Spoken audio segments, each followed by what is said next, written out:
changing the conversation around Dan Bilzerian because he's really one of those guys. He puts it all out there.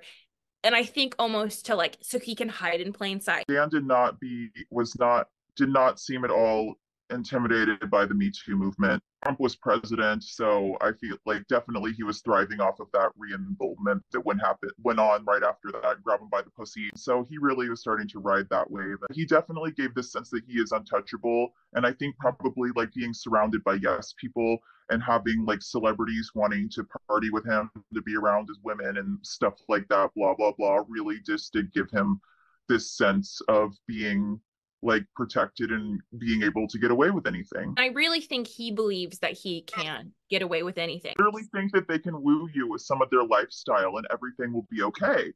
That's what money and power and status will do. They think that they can buy you. How did you hear about the position to begin working for Dan Bilzerian? A recruiter reached out to me, and most people who were working there, it was the same recruiter that had reached out to them as well. An email saying, hey, we are a startup cannabis company. Cannabis had just been legalized in California. It was like a really exciting thing. There was all this opportunity and talk about who's going to be, the Budweiser. Yeah. It was kind of like phrasing in this, like, hey, like we're trying to start this like cannabis and CBD brand. It's also like a lifestyle brand that's really going to take cannabis into the mainstream. There's so many shared experiences. We all started working there within 2 weeks of each other. And most of the people at that company, like I got in so early, we all pretty much got there and got laid off at the same time. So there's so much shared experience. All talked with each other about everything. All of this will probably be information that most people who are in the company at that time at some point heard somebody talking about. What did you heard about Dan Bilzerian before you started? Did you not really know anything about him other than what he posted on social media? Before my interview, I had no idea who the man was. When you began working for Dan Bilzerian, going in not knowing who the guy is, what was your first impression of Dan, the lifestyle, the business? This wasn't your first adult job. So what was your first impression of kind of the atmosphere, Dan, the people around him, et cetera, et cetera? My first initial experience, I got in there and we were not very far out from his launch party. It was an interesting environment. Didn't really get to know Dan or get an impression of Dan until the night of that party. So there was really no interaction with him until then. We would pop to his house here and there for certain things, but and maybe he would walk by. Beginning, it was more just like a group of people in an office working at a startup. We were trying to develop plans. Things like 420 was coming up. What's our dispensary activation going to be? What's our giveaway going to be? It was literally just people trying to get this cannabis business off the ground. It's funny, it's not even a cannabis business anymore. We're trying to come up with marketing plans. We're trying to come up with promotions. And there was this big looming party coming up. There used to be a man that worked there very briefly, like when we all started getting there, and he had come from a Playboy background, and they brought him in because he had done Playboy parties.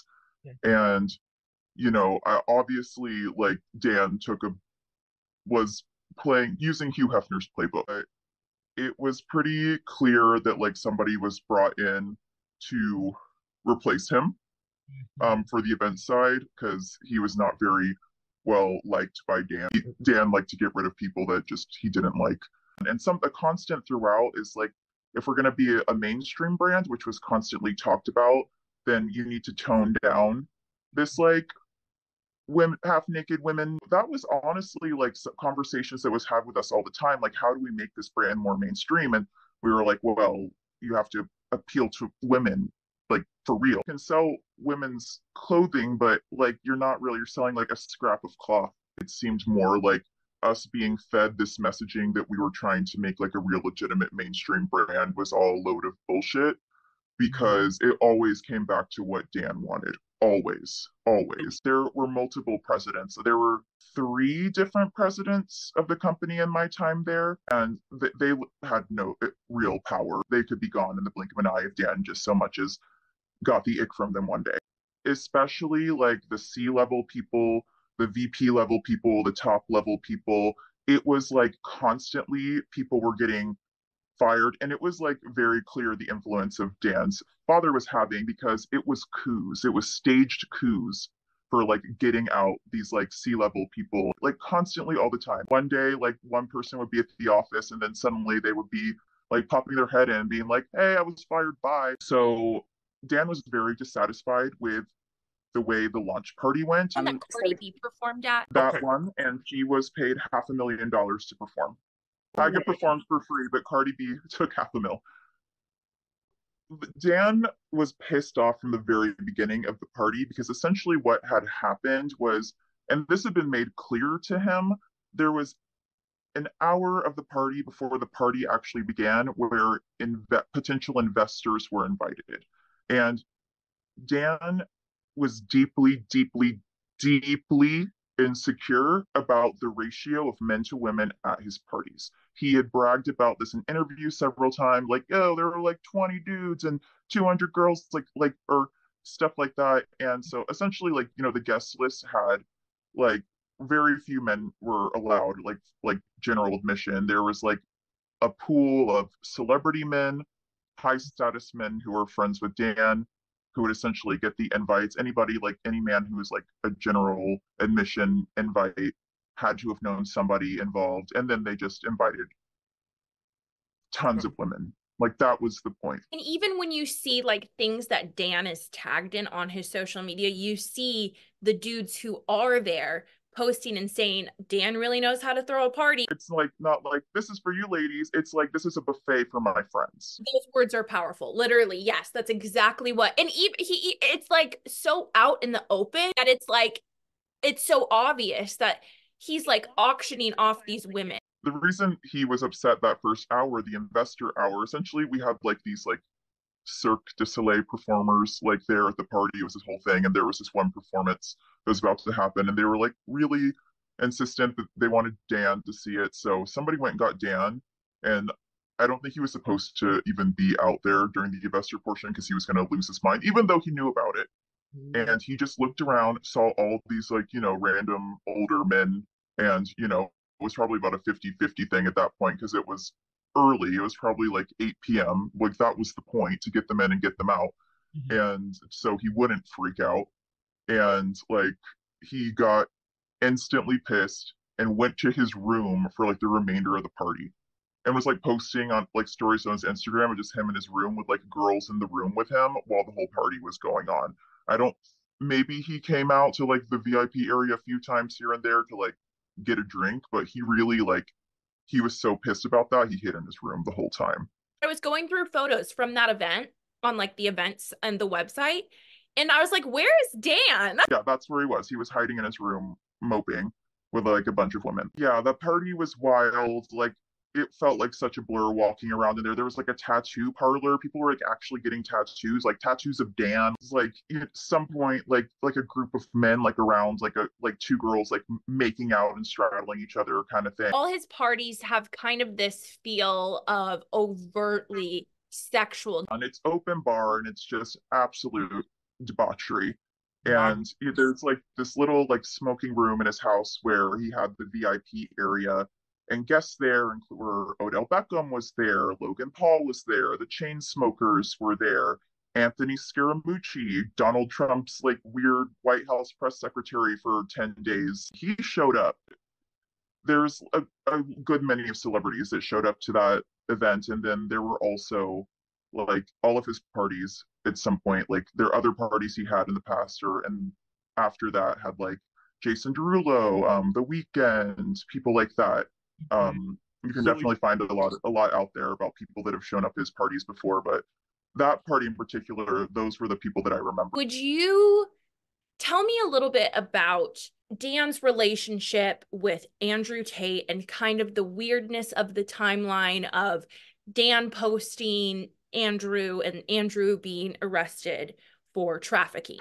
So it was like mid-December of I think last year that Dan posted a video hanging out with Andrew Tate and his brother. And I think it was just a little over a week later, Andrew Tate was arrested. They were both, him and his brother, arrested for sex trafficking. Crazy. Dan is heavily involved with substance use. Is that kind of like an open secret? Is it an open thing that happens at these parties? Is it more under the tables, it brushed under the rug? Because I mean, he's talked about his multiple heart attacks. Is he really indulging in lots of like recreational substances? I think his biggest addiction is steroids. I think he definitely has an eating disorder and severe body dysmorphia.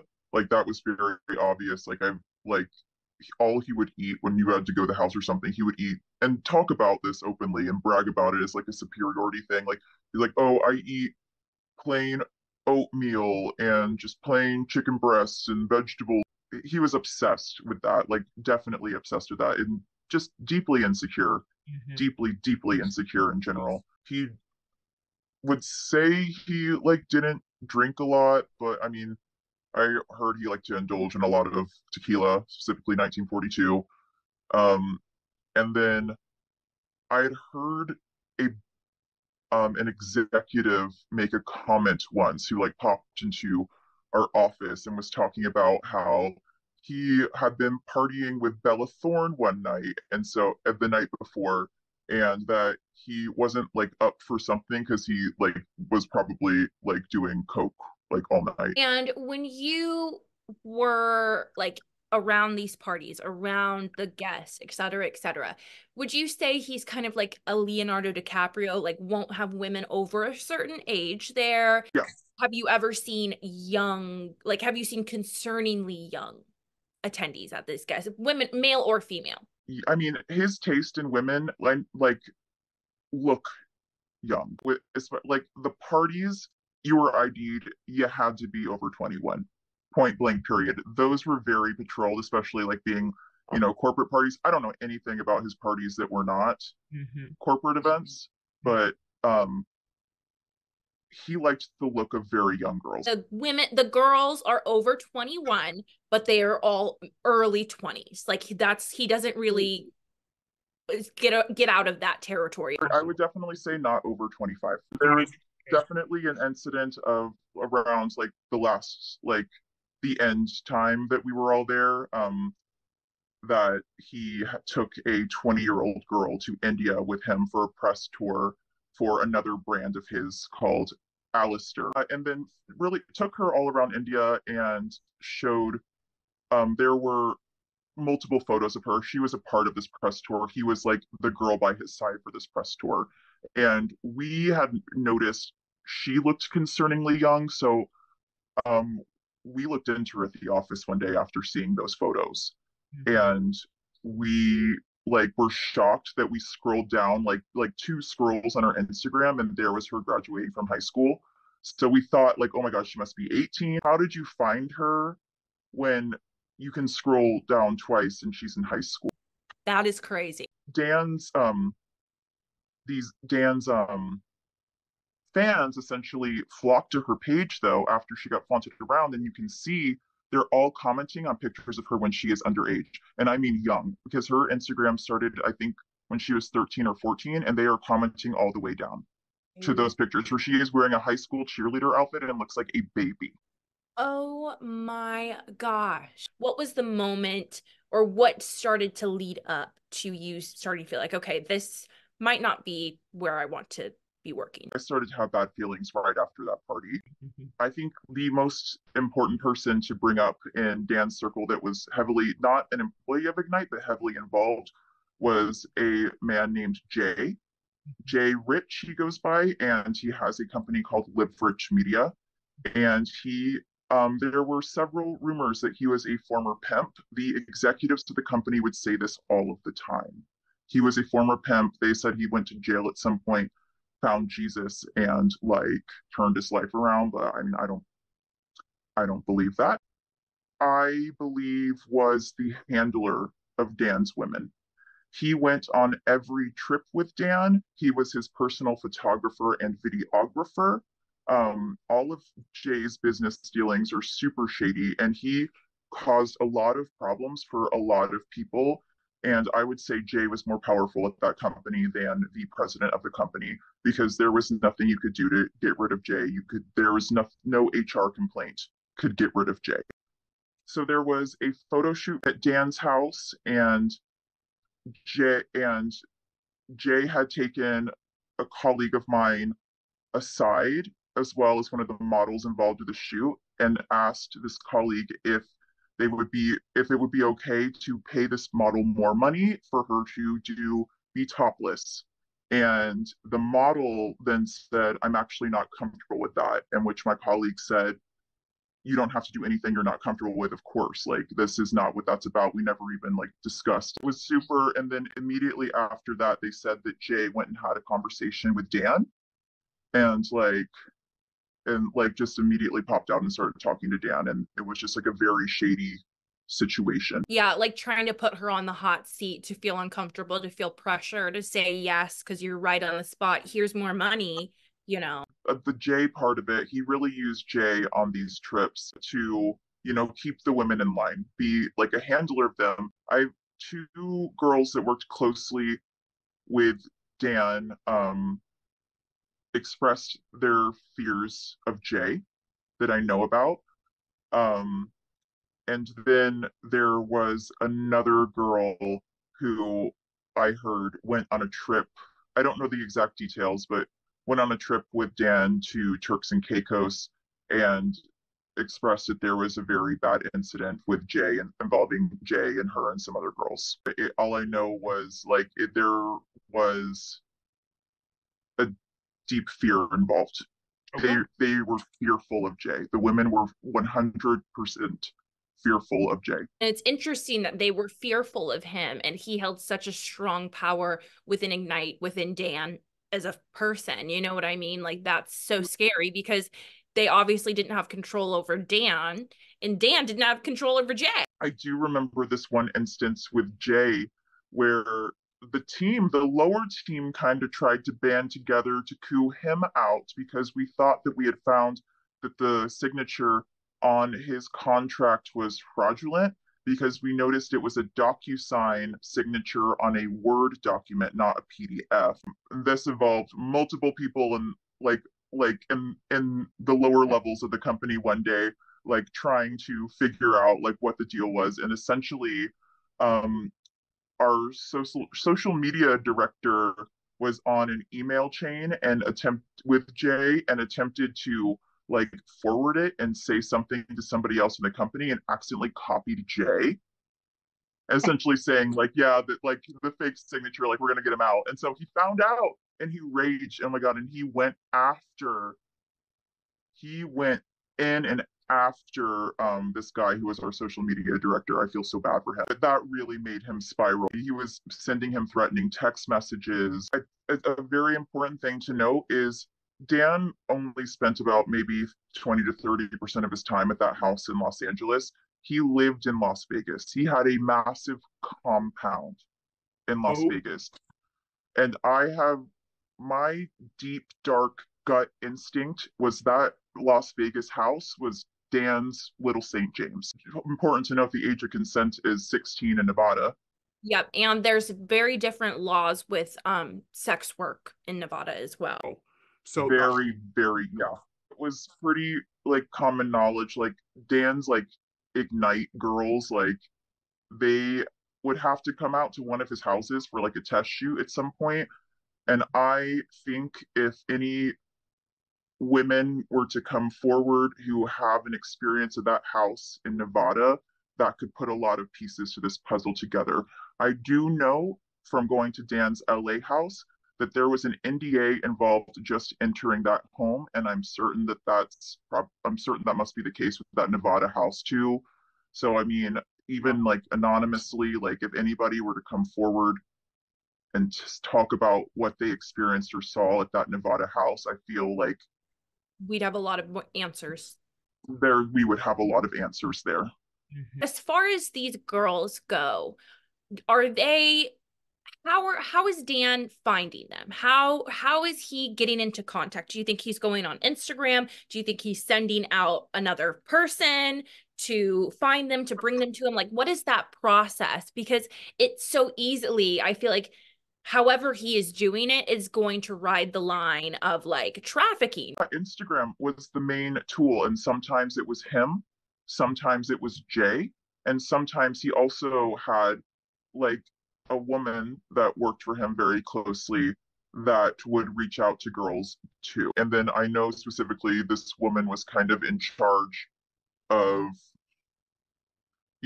she was on Ignite payroll for being essentially a model recruiter and manager. So she would message people all the time and like bring them in. She would find people, like sit with Dan, like go through them, show him the women, and then, invite them to participate in whatever. And this could be anything from, oh, Ignite had a CBD trade show booth, like somewhere or whatever, like something corporate and dumb, like, or it could be like she is looking for girls to go on vacation with Dan. And so many of these trips that he would do, like they would try to find a way for Ignite to pay for them to be a marketing expense. I remember specifically there was a time he wanted to go to some island, I think in the Caribbean, with Lewis Hamilton and get Ignite girls to go and get Jay to go out and do videos and make it an Ignite promo trip that got paid for.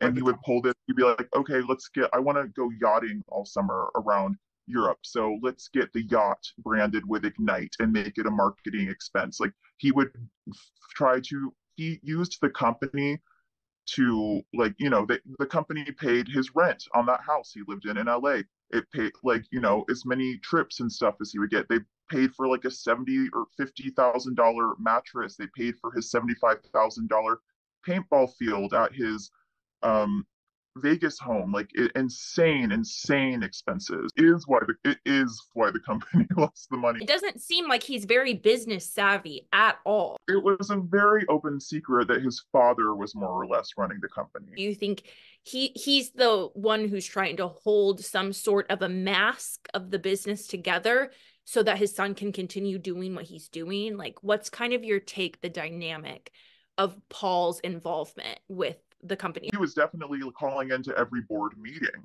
Okay. And again, like the executives would just openly speak about this. Like it was such an open secret. They would openly complain about it, openly speak about it. Dan seemed like he was just stoned and probably dealing with, like, honestly severe depression. He would sleep till like 3 p.m. every day. Like he would be stoned all the time. He was not a present individual. I had to pop into the house and he was there. He did not seem present at all. Like a shell of a human. It's an interesting thing. Like I've spent some time scrolling down his Instagram, and you can just, like, if you go to the bottom and scroll up, you can see like the life leaving him. And he acts as if he's living the life every man wants to live. But I think any man who is genuinely happy with their life understands that the lifestyle he's living is nothing more than a toxic, ultra rich frat boy kind of lifestyle, taken to the extreme. I was going through some of the photos of some of the girls and I found some of their Instagrams, and a lot of their users were inactive. Like the account was gone. Like they were just gone. And it's like, you would think like some girls would come around and be in these situations to hopefully boost their name and their image and all of that.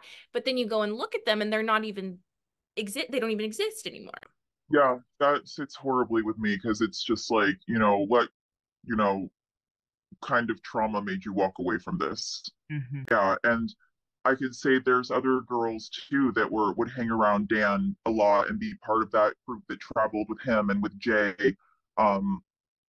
that they used to have a lot of photos with Dan and from those trips and wearing the Ignite bikinis on their feeds, and they've deleted them. They're gone.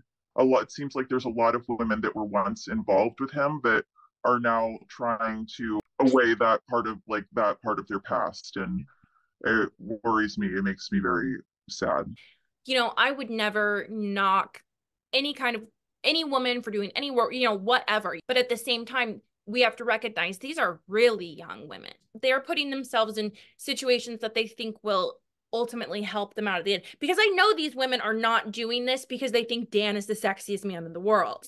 There's a perceived mutual exchange. This has taken me so long to process because another just important thing to say about Ignite is the more that I've processed it as it's gone by, I wonder if the chaos of the company was intentional because we were so stressed to the point of just extreme burnout because of the way that company was run and things were constantly changing and people were constantly getting fired and cooed and stuff like that. Gosh, just totally like out of control. Like I feel like that's like the theme. Like everything is just out of control. It's chaos. That's the thing. It's like like if you want to build a solid business, you have to build it on a solid foundation, and there seemed to be absolutely no attempt to do that. He just needed something to make it look like he was making a lot of money. Yeah, honestly, the most insecure man I have ever encountered. I just like what do you go through in life that gets you, old man, and you're still stuck there? Like, Go to therapy. Don't start a sex trafficking ring. Go to therapy. Don't start a sex trafficking ring. Like, hello? Yeah, that's the motto.